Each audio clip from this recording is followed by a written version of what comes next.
So in preparing injections from an ampule, we need to verify the doctor's order first.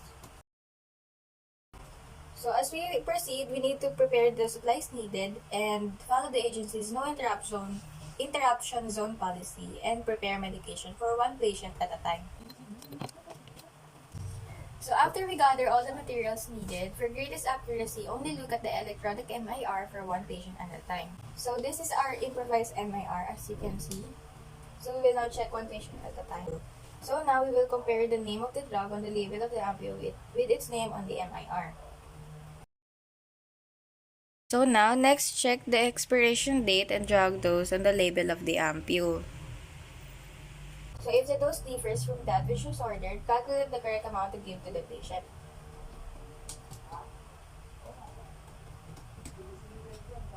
So double check the work and if it's necessary, ask another nurse to check the calculation.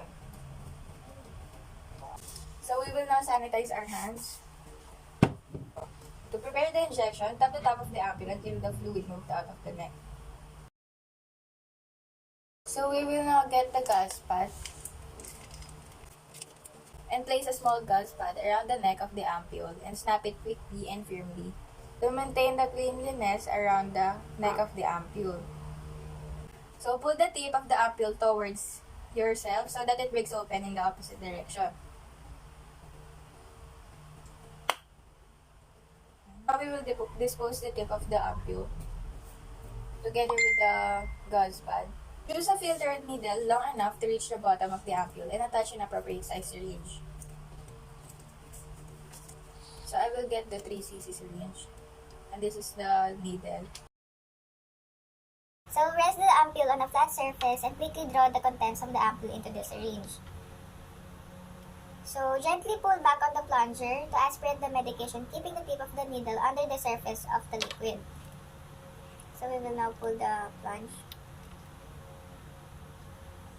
So after that, to expel any air bubbles, we need to remove the needle from the ampule. So as we remove the needle from the ampule, hold the syringe vertically, needle up, and tap the syringe to force the bubbles to rise up.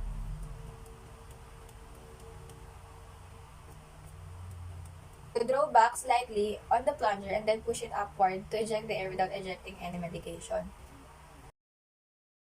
So if excess fluid is in the syringe, hold it with the needle up and slanted slightly toward the sink, then slowly eject the excess fluid. So recheck the label by holding the syringe vertically at eye level. So now we will dispose the filtered needle in a sharp container. Now slide the safety cup in place before removing the needle. So now we will replace the filter needle with the safety needle with the appropriate size for the injection to give. We will dispose the filtered needle. So label the syringe with the name of the medication and the dose or the amount it contains.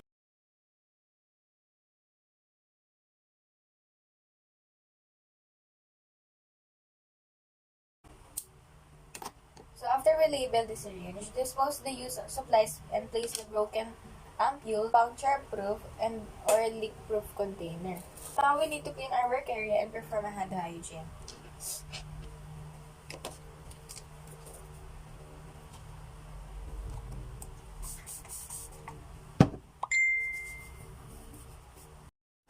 So in preparing injections from a vial, so as you can see, I'm already done verifying the healthcare provider's order and also I'm done logging in, accessing the patient's profile and following the agency's policy.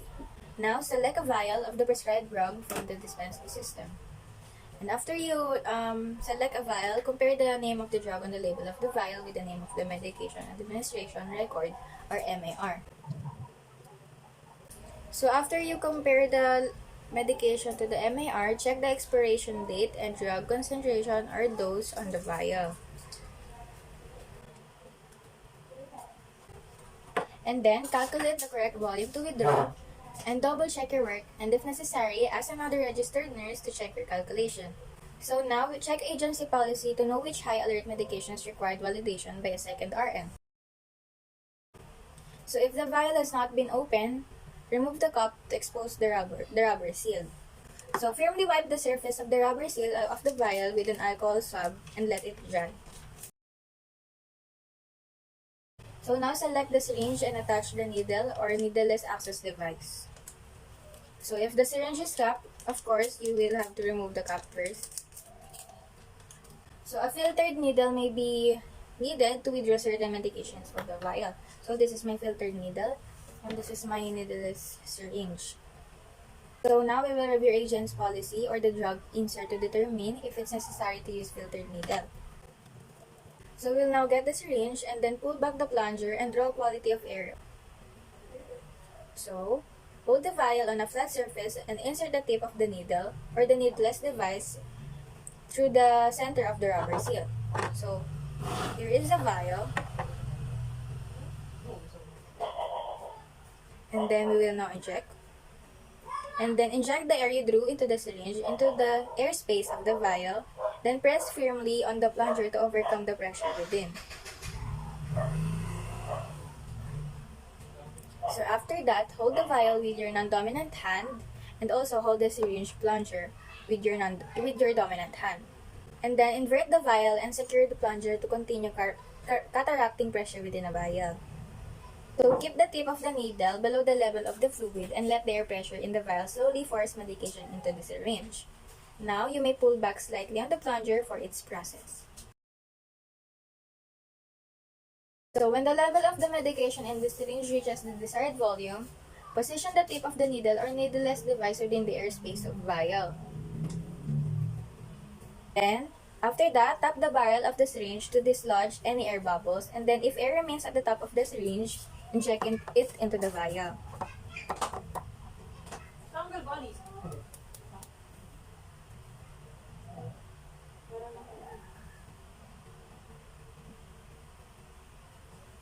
So after that, recheck the volume of the syringe, and then remove the needle device. And then hold the syringe vertically, needle up and eye level, and then make sure that you have the correct volume and no air bubbles. So remove any remaining air by tapping the barrel to dislodge any bubbles. And then if air remains, draw back slightly on the plunger and push up to eject the air.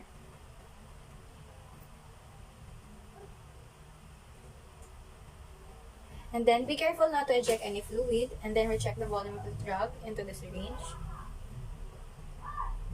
So if you're using a needless device or filtered needle, replace it with the safety needle of the appropriate gauze and length before administering the medication to the patient.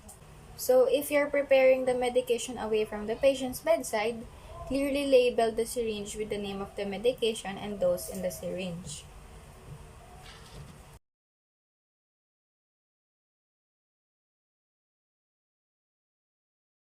If the new multi-dose vial is already open, wipe the surface of the rubber seal with an alcohol swab and let it dry.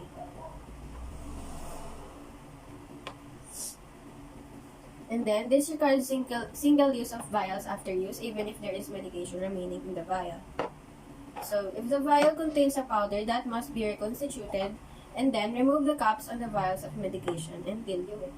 So, be sure to check the manufacturer's guidelines for the correct diluent and volume of the diluent to use, and if use of filtered needle is recommended. So, be sure to check the manufacturer's guidelines for the correct diluent and volume of the diluent to use. And then use of filtered needles is recommended. So this is our filtered needle. And then wipe both rubber seals with alcohol. So when the alcohol is dry, use the needle or needleless device to draw the diluent into the syringe as you would medication from a vial. To mix the diluent with the powdered medication, insert the needle or needleless device through the center of the rubber seal on the vial medication. So insert the measured diluent into the vial containing the powder.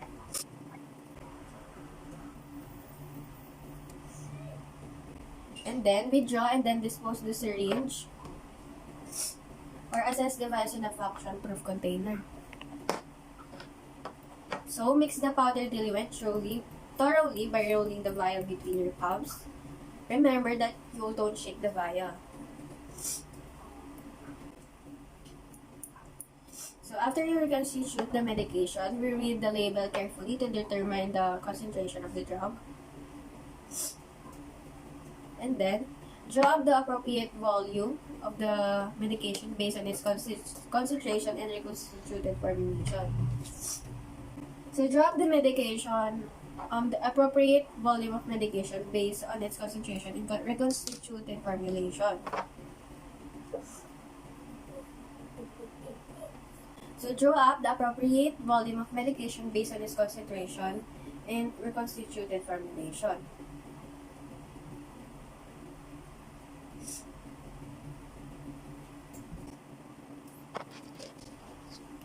Now we compare into the electronic AMR or computer printout with the label of repair.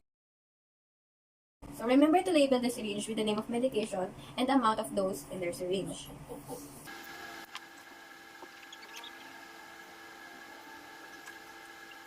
So dispose all the used supplies and place it in a functioning leak-proof container. And clean your work area and perform hand sanitation. So when you administer intradermal injections, remember to prepare medication for only one patient at a time and avoid distractions in interaction. So I'm done reviewing the patient's medical order and comparing the medication label against medical admission record, or what we call the MAR. So we need to verify the medication for the third time at the patient's bedside. And also, check the medication expiration date. And then, take the medication to the patient at the right time according to your agent's policy. So as you proceed, apply the 6 stripes of medication administration. So when preparing an injection away from the patient's bedside, be sure to label the syringe properly. So after performing hand hygiene and privacy, identify the patient and ask for the patient if they have allergy. So good day, ma'am. I am Isabella, your nurse for today. May I please know your name? Okay. So ma'am, may I know if you have any allergies? Okay, you have no allergy. So at the bedside, compare the drug label with the MAR for the third time. Okay. So discuss the purpose of each medication and its action, the possible effects, and then give the patient a chance to ask the questions. So, ma'am, this medication absorb and transport nutrients and maintain blood pressure and maintain the fluid and maintain the right amount of fluid. So, do you have any question, ma'am? Okay, can we now proceed? So, ma'am, you may feel the slight burning or stinging sensation. So, ma'am, may you report if there's any itching or shortness of breath? Choose the injection site free from any lesions and discoloration. So, select the site 3 to 4 finger below antecubital space and one hand with above the wrist. If necessary, use a site that will be appropriate for subcutaneous injections and positions the patient's arm. It is supposed to be on a flat surface, as you can see. And then apply a clean gloves. So after I apply the clean gloves, use an antiseptic swab to clean the site.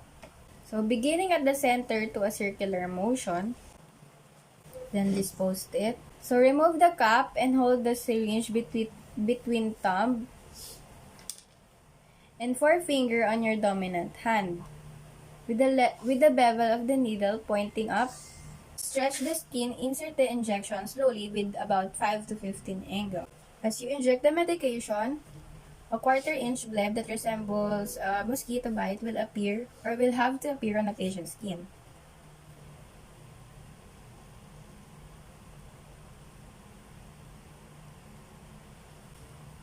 So after withdrawing the needle, gently swab the site and do not massage the area. So this is the bleb. So have the patient to a comfortable position and then remove your gloves and perform hand washing. I'm done checking the MAR, introducing myself to my patient and asking the patient if she have any allergies to a medication. So I will inspect the area if there's any bruising, inflammation, and edema. So it is normal. So palpate the site and avoid any area that tender or if you feel mask beneath the skin to make sure you have a right site needed. Use your palm and 4 fingers to grasp a skin fold or of a tissue at the injection site. Measure the fold from top to bottom and check to ensure the needle is half long. To help the patient into his comfortable position and ask him to relax the area you're about to inject. So, ma'am, can you please relax? Apply clean gloves. So, after I apply clean gloves, clean this side with an aseptic swab and clean it in a circular pattern. So now we will get the syringe and remove the needle cup. So hold the syringe between the thumb and four fingers of your dominant hand as you're holding a dart. So like this. Insert the needle quickly and firmly to 45 and 90 degrees angle. So you have to pinch the skin of the patient.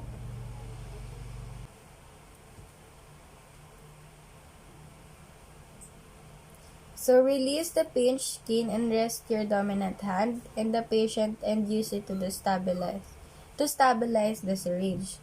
Slowly inject the medication over several seconds. And then quickly withdraw the needle and apply a gentle pressure, but don't massage the area and hold it for 30 to 60 seconds.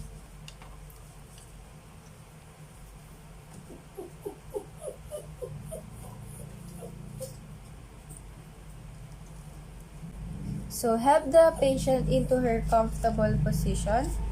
Discard the needle or dispose the needle and syringe into leak-proof container. So remove your glass and sanitize your hand.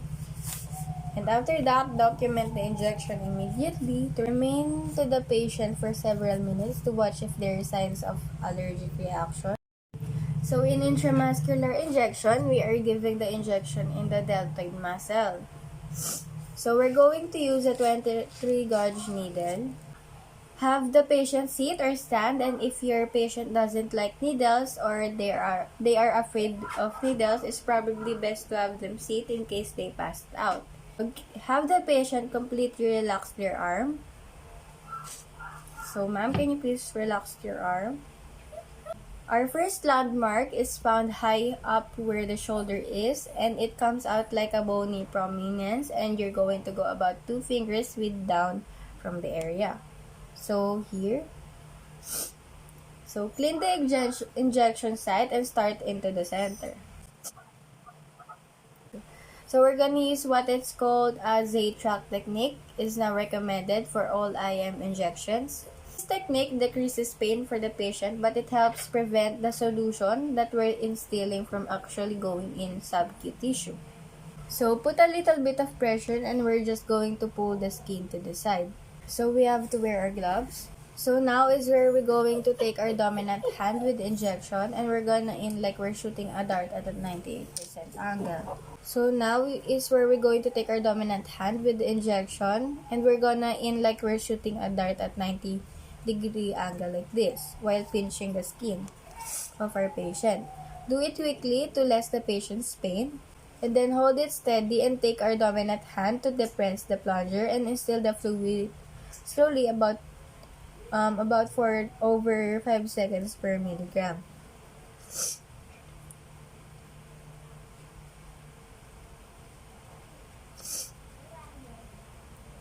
So take it out with the same angle and we inserted it and engage our safety.